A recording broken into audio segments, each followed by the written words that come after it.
Pasig River Esplanade yun. So tomorrow ang inauguration. A view deck. Diyan bukas tayo maraming mga bisita dyan, mga VIP, mga government officials siguro dyan tomorrow guys. Yes guys, yung Binondo Intramuros bridge na yan, dyan nakaset up yung lights and sound. So tomorrow may party dyan sa view deck na yan, yung view deck na yan sa screen. Ganda guys. Lalo maya guys pag dumilim na lalong maganda kasi nagra-reflect yung lights sa river, sa water ng river.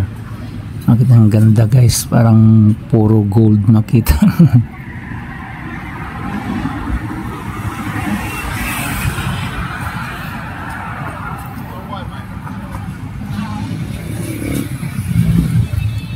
Guys, may reflection siya sa water. You can see the reflection.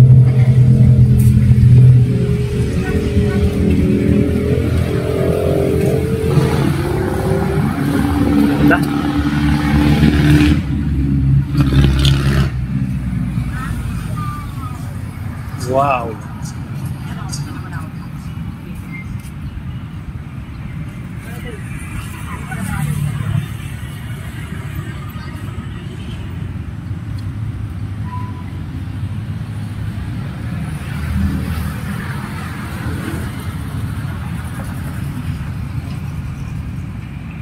Mga plants na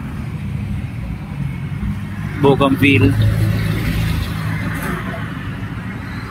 Busy sila guys, so puspusan ng trabaho. Bawal kasi lumapit doon from within the area. Itong dito sa kinatatayuan ko, may nakakordon doon na parang police line, do not cross. Kasi nga kasuloy ko yung ginagawa din. Actually napansin namin may doon guys sa opisina, parang may mga VIP doon ngayon. Andun na sila sa loob, siguro instructing yung mga people na nandun, mga tauhan nila. Yes guys, ito na yan, Maynila pagsapit ng dilim. Wow, ganda. Breathtaking view. So yan guys, kung pansin nyo mayroon pang crane dyan sa background kasi meron pa silang malalaking mahabang poste dyan eh. Dahil pagkatapos ng inauguration bukas malamang may continuous pa na gagawin dyan dahil hindi pa siya tapos. Actually yung talagang tapos na. Well guarded ang area guys, may mga tourist police kaya safe na safe ka dito.